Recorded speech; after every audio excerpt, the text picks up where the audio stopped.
Hi, I'm Anubha Gupta. I'm a tarot card reader, numerologist, astrologer, author as well.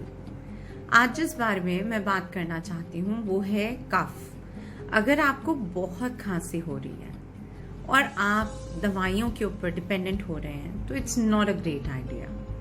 Cough syrup आप घर में भी बना सकते हैं और आज मैं आपको बताऊंगी कि कैसे।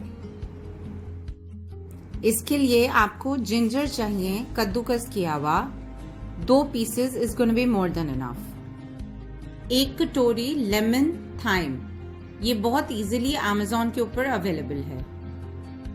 1 छोटी बॉटल आपको हनी की चाहिए। आप सॉस पैन में 1 कप पानी डालना है। इस बॉइलिंग वाटर में आप लेमन थाइम डालेंगे। 1 कप पानी और डाल के आप अदरक भी डाल देंगे। के बाद आपने शहद की पूरी बॉटल डाल देनी है। इसको आपने 10 मिनट्स के लिए एटलीस्ट बॉईल करने देना है। You have to strain it in a container cool. और अब आपका कफ सिरप रेडी है जिसमें विटामिन सी है, विटामिन ए है। This is excellent for cough and cold.